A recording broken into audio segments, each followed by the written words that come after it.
हाँ? अच्छा, ये सब कह रहे हैं कुछ वचनामृत। ठीक है, श्री महाराज जी कृपा कर दें सभी की ओर से आपकी वाणी सुनने के लिए। सभी लोग पिछले 6 दिनों से लालायित हैं। बस अभी तो आप आशीर्वादात्मक इन सभी बालकों को आप अपने मुखारविंद से आशीर्वाद दे दें, फिर तो आपकी वाणी से हम लोगों को और लाभ लेना ही है।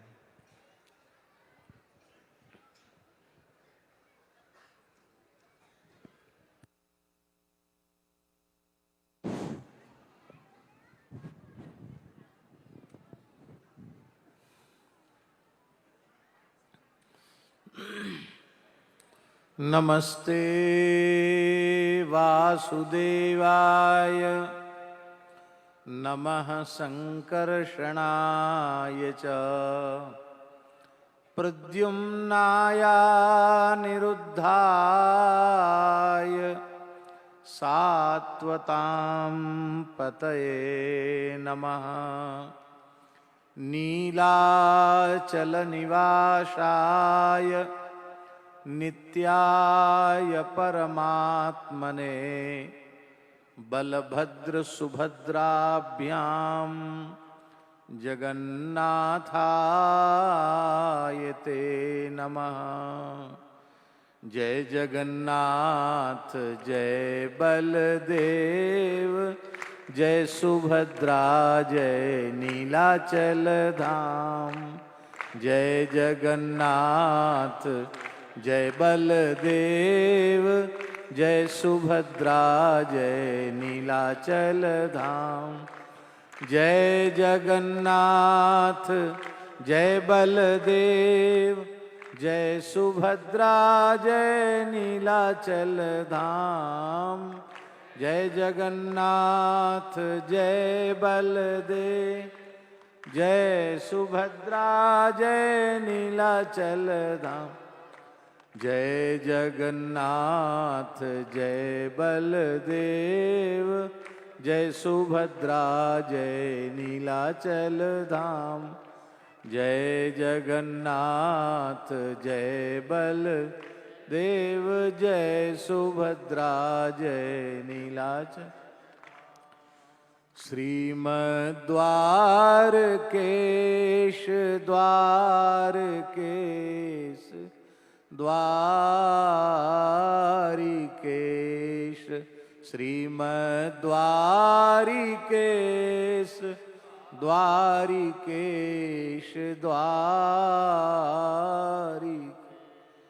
श्रीमद्वारिकेश द्वारिकेश द्वारिकेश श्रीमद्वारिकेश द्वारिकेश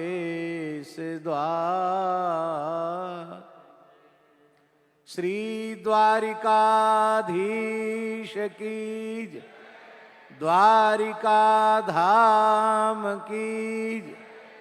श्री गोमती सागर संगम की जय। श्री नीलाचल धाम की जय।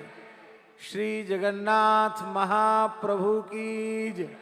श्री बलभद्र महाप्रभु की जय। श्री सुभद्रा देवी की जय। श्री राधा रानी की जय।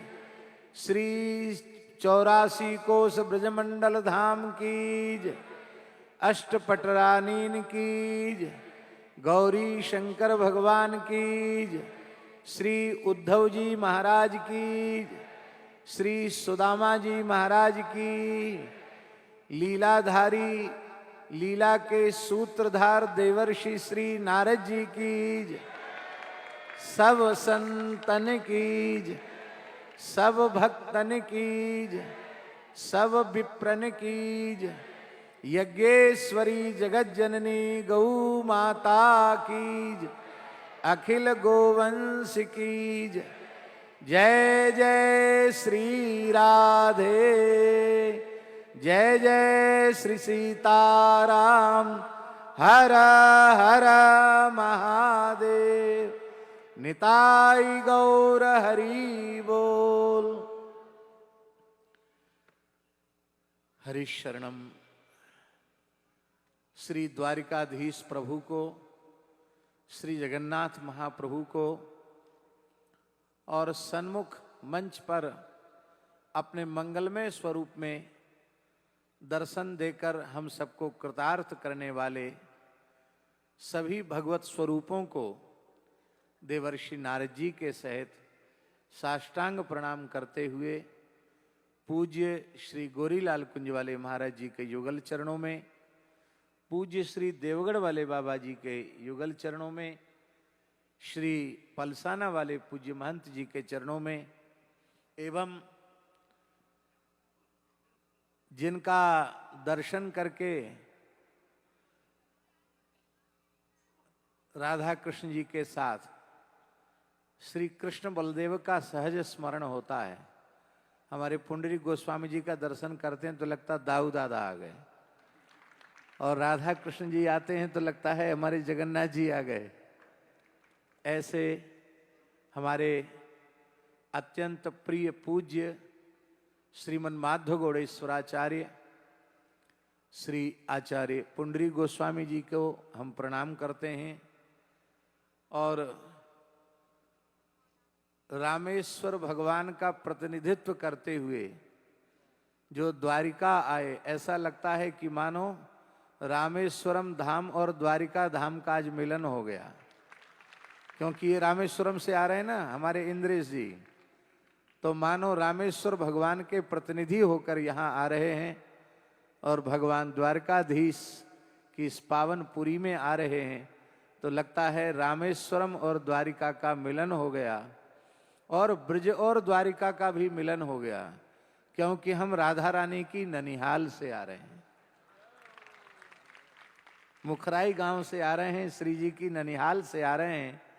इसलिए ब्रज द्वारिका मिलन, रामेश्वरम द्वारिका पुरी मिलन एवं श्री द्वारकाधीश और जगन्नाथ जी का मिलन, इस सब सुख को हम इस कराल कलिकाल में इन्हीं नेत्रों से अनुभव कर रहे हैं। ये अत्यंत सौभाग्य की बात है। हम सबके सौभाग्य को देख करके निश्चित देवताओं को ईर्ष्या हो रही होगी। हम भारतवासी होते, हम वैष्णव होते तो व्यवहारिक अंग्रेजी वर्ष 2024 की विदाई इसी तरह से करते जैसे कि लोग द्वारिका में द्वारकाधीश जी के चरणों में कर रहे हैं, और आने वाले व्यवहारिक नववर्ष 2025 की अगवानी भी ऐसे ही करते जैसे सरस महोत्सव में विराजमान होकर के और व्यावहारिक नववर्ष अंग्रेजी नववर्ष की अभिनंदन की तैयारी कर रहे हैं। पता नहीं पूरा 24 कैसे बीता, लेकिन अंत भली सो सब भली। पूरा 24 सुधर गया और 25 भी सुधरा हुआ ही है, क्योंकि हमको द्वारकाधीश जी का मंगलमय दर्शन होगा। इतने भाव हैं कि हम पूरी रात्रि चर्चा करते रहें तो भी उन भावों का कोई अंत नहीं है। वस्तुतः इस लीलानुकरण की परंपरा अनादि है, क्योंकि भगवान के नाम रूप लीलाधाम, इनके संबंध में शास्त्र वचन है, एतत् चतुष्टयम नित्यम सच्चिदानंद विग्रह। ये चतुष्टय सच्चिदानंद विग्रह है, इसलिए नाम रूप लीला धाम चारों नित्य हैं। जब ठाकुर जी लीला नित्य है तो श्री ठाकुर जी की लीला का अनुकरण भी नित्य है। प्रत्येक युग में भगवान की लीलाओं का अनुकरण हुआ है। द्वापर में परम प्रेममयी ब्रजांगनाओं ने रास के मध्य जब श्री कृष्ण अंतर्हित हुए तब उन्होंने लीलाओं का अनुकरण किया। आज निश्चित जिन पात्रों ने इन पवित्र लीलाओं का अनुकरण करके इतने वैष्णवों के हृदय को आनंद से भर दिया, आह्लाद से भर दिया। ये निश्चित जिन जिन पात्रों का अभिनय किया है उनके कृपा के अधिकारी तो हो ही गए, इतने संतों की, वैष्णवों की जो भावमयी दृष्टि इन पात्रों पर पड़ी तो इनका जीवन भी धन्य हो गया। इनके निश्चित ये भगवत प्रेम की प्राप्ति के अधिकारी हो गए। हमारे पूज्य गुरुदेव भक्तमाली जी कहते थे कि प्रेम प्राप्ति का सबसे सरल और सबसे श्रेष्ठ साधन क्या है पुंडरीक जी? तो महाराज जी कहते थे तदीय आराधन, वैष्णव आराधन। भगवदीय जीव प्रसन्न हो जाएं तो प्रेम की प्राप्ति सहज हो जाती है। प्रसन्न कैसे होंगे? यदि वे भूखे हैं तो उन्हें भगवत प्रसाद पवाया जाए, वस्त्रहीन हैं तो वस्त्र दिया जाए, रुग्ण हैं तो उनकी चिकित्सा की जाए, ये सब सेवा हैं। किंतु उन संतों की, भगवत प्रेमियों की, वैष्णवों की सबसे बड़ी सेवा है उनके प्राणाराध्य प्रभु का स्मरण करा के, उनकी लीला कथा को सुना करके उनके हृदय को आनंद से भर दिया जाए। ये संतों की, प्रेमियों की, रसिकों की सर्वोपरि सेवा है। और इस सेवा से संतों का रोम रोम खिल उठता है और यह उनका खिला हुआ हृदय कमल यही जीवों को भगवत प्रेम की प्राप्ति कराने वाला है। चक्र जी ने जिन सुंदर सुंदर भावों को लीला चिंतन में लिखा, आज हम दर्शन करके इतने मंत्रमुग्ध हो रहे थे कि चक्र जी जिन्होंने दाऊ जी को अपने गुरु रूप में स्वीकार किया और श्री कृष्ण को अपने अनुज के रूप में स्वीकार किया, आज वे भी किसी न किसी रूप में इसको देख करके आनंदित हो रहे होंगे कि मेरे हृदय में मेरे कनु ने, मेरे अनुज ने जो लीलाएं अनुभव कराई, आज राधा कृष्ण जी ने उन्हें साकार रूप दे करके हमें आनंद प्रदान किया है और हम बड़े भाग्यशाली हैं। गिरिराज जी में, बिनानी भवन में श्री गोस्वामी जी की श्रीमद् भागवत की कथा हो रही थी और श्री माँ जाह्नवा देवी की द्वारा जो रस भक्ति का प्रचार प्रसार हुआ है, उसके पवित्र भाव को आपने कृपा करके हमें दर्शन कराया। और हम भी ऐसे भुलक्कड़ कि हम लंबा गोता लगा गए, उतनी देर तक सबको प्रतीक्षा करनी पड़ी, लेकिन हमको दर्शन करके बहुत सुख मिला। ऐसे ही बहुत अधिक आनंद और प्रसन्नता हुई है आज इस द्वारकाधीश प्रभु की दिव्य लीला का दर्शन करके। एक श्लोक कह करके जो भगवान द्वारकाधीश के मुखारविंद से प्रकट है, यहाँ इस पूरे प्रकरण में भगवान इतने रीझ गए हैं नारद जी पर, क्योंकि ये सुख सबको नारद जी ने प्रदान किया है कि नारद जी को यहां भगवान ने बड़े प्यार से पुत्र कहा। दास ने जैसा अनुभव किया है, प्रथम स्कंध से लेके 12वें स्कंध तक के मूल पारायण में नारद जी को भगवान ने अपने मुख से कहीं पुत्र नहीं कहा, पर द्वारकाधीश की जो आदर्श जीवनचर्या है, इसको देख करके नारद जी ने देखा क्या, मानो हम सबको द्वारकाधीश जी की दिव्य जीवनचर्या ब्रह्मवेला में जगने से लेकर सोने तक और सोने से लेकर जगने तक कैसा अद्भुत उनका आदर्श जीवन है, ये नारद जी की कृपा से हम सबको देखने सुनने को प्राप्त हो रहा है। इसलिए भगवान ने नारद जी से कहा, ब्रह्मन् धर्मस्य वक्ताहम् कर्ता तदनुमोदिता तत्शिक्षयन् लोकमिमो मा स्थितः पुत्रमाखिद।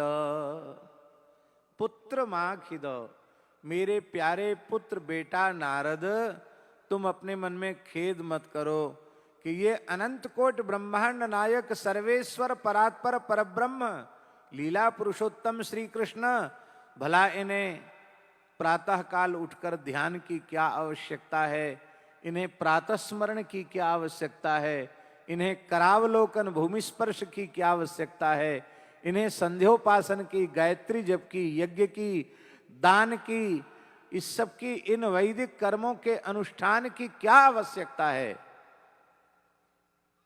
भगवान कहते हैं मैं धर्म का केवल वक्ता नहीं हूं, तदनुरूप आचरण करता भी हूं। आप संध्या पर प्रवचन करोगे, कथा आएगी तो संध्या की महिमा बोलनी पड़ेगी कि नहीं, और संध्योपासन नहीं करोगे तो आपको मिथ्याचारी होने का दोष लगेगा। आप नाम जप की महिमा गाएंगे और स्वयं थोड़ी देर भी नाम जप नहीं करेंगे तो आपकी वाणी से प्रेरित होकर कोई भजन में नहीं लगेगा। तालियां भले ही बटोर लो आप।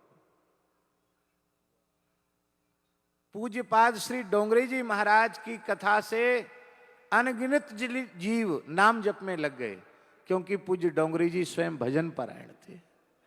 परम श्रद्धेय स्वामी श्री राम सुखदास जी महाराज जी की वाणी से न जाने कितने जीव सत्संग में लग गए, ठाकुर जी से जुड़ गए, क्योंकि वे निरंतर श्री ठाकुर जी से जुड़े हुए थे। इसलिए भगवान कहते मैं केवल धर्म का वक्ता ही नहीं हूं, तदनुरूप आचरण करता भी हूं, और उस धर्म को अपने चरित्र के माध्यम से प्रकट करने के लिए ही मैंने द्वारिकाधीश के रूप में प्रकट होकर के संपूर्ण वैदिक चर्या को अपने जीवन में आत्मसात करके, और हमने इस जगत को वैदिक धर्माचरण की शिक्षा दी है। इसलिए हे पुत्र तुम खेद मत करो। आज भी हम लोग द्वारिकाधीश जी का दर्शन करेंगे व्यास जी, तो आज भी समय से द्वारकाधीश जी त्रिकाल संध्या करते हैं। विधिवत संध्या के पात्र सामने रखे जाते हैं, संध्या के सभी मंत्रों का उच्चारण किया जाता है, और भगवान त्रिकाल संध्या करते हैं खुले में। अब ये बात जरूर है कि मैया देव की सामने है तो संध्या के बीच में भी बीच में कुछ खिला पिला देती है, लाला को मोड़ो सूख ना जाए, हैं? तो ये बात उनका वात्सल्य है। लेकिन ठाकुर जी हम सबको शिक्षा देने के लिए संध्योपासन करते हैं। हमने सुना था कि ये लीलानुकरण 29 तारीख को होने वाला है, लेकिन केवल व्यक्तिगत हमारे ऊपर बड़ी करुणा करके, दया करके हमारे श्री राधा कृष्ण जी ने आज इस लीलानुकरण का निश्चय करके हमारे नेत्रों को सफल बनाया। और हमें अब तक जो ग्लानि थी कि हमारी अनुपस्थिति हुई, आज इस लीला दर्शन के माध्यम से हम ऐसा अनुभव कर रहे हैं कि हमारी संपूर्ण उत्सव में आद्योपंत उपस्थिति द्वारकाधीश जी ने स्वीकार कर ली। अब देखो अगली लीला हमारे श्री देवर्षि नारद जी, जो ठाकुर जी के मन की विभूति है, मन के अवतार हैं, जिनके बिना कोई लीला बनती ही नहीं है, वे नारद जी राधा कृष्ण जी के रूप में अब कौन सी नवीन लीला का कब कितने जल्दी दर्शन कराते हैं, ऐसी मंगल कामना करते हुए, ऐसी याचना भगवान से करते हुए, और सभी भगवत स्वरूप पात्रों को भगवत स्वरूप में वंदन करते हुए, और अपने और समस्त मंडप के जनों के सौभाग्य की प्रशंसा करते हुए श्री राधा गोपाल प्रभु के चरणों में प्रणाम करके वाणी को विराम देते हैं। श्री द्वारिकाधीश की हरि शरणम हरि शरणम हरि शरणम हरि शरणम हरि शरणम हरि शरणम हरि शरणम। जय जय।